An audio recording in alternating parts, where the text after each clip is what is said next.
शक्ति स्वरूपा नारी शक्ति आंगनवाड़ी सेविका सहायिकाओं की हुई जीत, हठधर्मी सरकार की हुई हार। उप मुख्यमंत्री सह विभागीय मंत्री से सौहार्दपूर्ण वार्ता हुई संपन्न, हड़ताल लिया गया वापिस। जी नमस्कार, मैं सविता कुमारी यादव। अब भारतवर्ष की तमाम आंगनवाड़ी सेविका सहायिका बहनों का आपका अपना यूट्यूब चैनल सविता कुमारी यादव में हार्दिक स्वागत करती हूँ, नंदन करती हूँ, अभिनंदन करती हूँ। बहनों, आज बड़े गर्व के साथ कहना पड़ रहा है कि शक्ति स्वरूपा नारी शक्ति आंगनवाड़ी सेविका सहायिकाओं की हुई जीत और हठधर्मी सरकार की हुई हार। जी हाँ, आपने बिल्कुल सही सुना।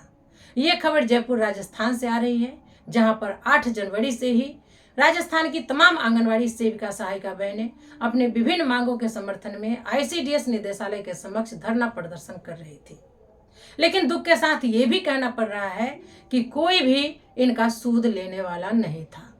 फिर भी इन आंगनवाड़ी सेविका सहायिकाओं ने इस कपकपाती ठंड में, बारिश के मौसम में भी हार नहीं मानी, आगे निरंतर बढ़ते रही और पूरी बुलंदी से अपनी आवाज को बुलंद किया और सरकार तक अपनी मांगों को पहुंचाने में कामयाब रही। आज आखिरकार 9वां दिन यानी कि 16 जनवरी 2025 को उप मुख्यमंत्री सह विभागीय मंत्री श्रीमती दिया कुमारी जी आंगनवाड़ी सेविका सहायिकाओं की प्रतिनिधि मंडल को बुलाती हैं और उनके साथ वार्ता करती हैं। वार्ता करने के दौरान श्रीमती महोदया कहती हैं कि आपकी सभी मांगे जायज हैं, आपकी सभी मांगों पर विचार ही नहीं किया जाएगा बल्कि उसे पूरा भी किया जाएगा। आने वाले बजट में आपकी सभी मांगों की पूर्ति कर दी जाएगी।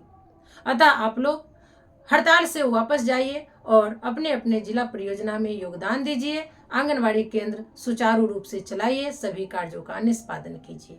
हालांकि लिखित रूप से आंगनवाड़ी सेविका सहायिकाओं को या प्रतिनिधि मंडल को कुछ भी नहीं दिया गया है।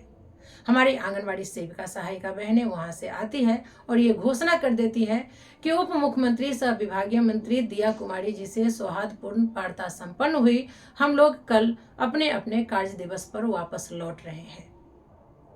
ये खबर अखिल राजस्थान एकीकृत आंगनवाड़ी सेविका सहायिका संघ की प्रदेश अध्यक्ष श्रीमती मधुबाला शर्मा और डिडवाना की अध्यक्ष श्रीमती जरीना बानो ने व्हाट्सएप के माध्यम से दी है। उनका कहना है कि उप मुख्यमंत्री सह विभागीय मंत्री श्रीमती दिया कुमारी जी से सौहार्दपूर्ण वार्ता संपन्न हुई, सभी मांगों पर सहमति बन गई है। उन्होंने कहा है कि अगले बजट में आप लोगों की मांगों की पूर्ति की जाएगी, इसलिए हम लोग हड़ताल वापस ले रहे हैं और कल अपने अपने जिला में परियोजना में योगदान देंगे और आंगनवाड़ी केंद्रों पर सभी कार्यों का निष्पादन करेंगे।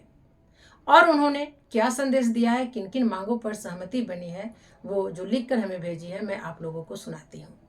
उनका कहना है, आज दिनांक 16 जनवरी 2025 को उप मुख्यमंत्री जी से सौहार्दपूर्ण वार्ता संपन्न हुई, जिसमें सभी मांगों पर चर्चा की। उसमें मंत्री जी का सकारात्मक रवैया रहा।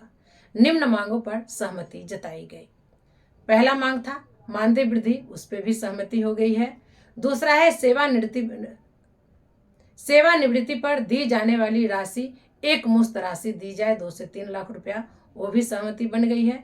तीसरा है फेस कैप्चरिंग का, उस पर भी सहमति बन गई है।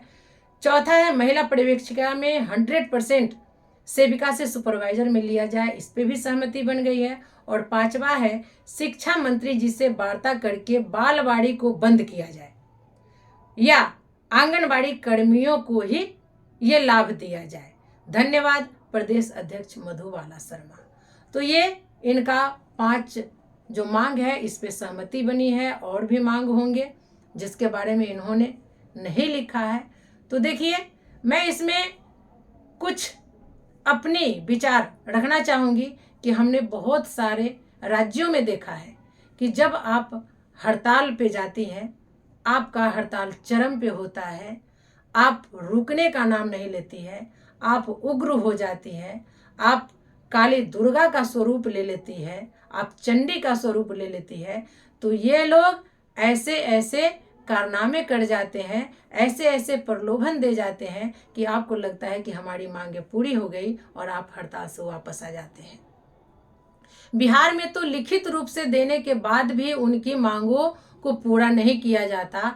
आप बातनी पर कैसे विश्वास कर लिए। खैर, हम भगवान से प्रार्थना करेंगे कि आप लोगों की जो सौहार्दपूर्ण वार्ता संपन्न हुई है वो बजट सत्र में लागू हो जाए। इन्हीं शुभकामनाओं के साथ मैं आपसे विदा लूंगी। तो आज के वीडियो में फिलहाल इतना ही। हमारा वीडियो आपको कैसा लगा एक प्यारा सा कमेंट कर जरूर बताएंगे। फिर मिलते हैं अगले वीडियो में कुछ और नई जानकारियों के साथ। तब तक के लिए आप हमें विदा दीजिए। नमस्कार।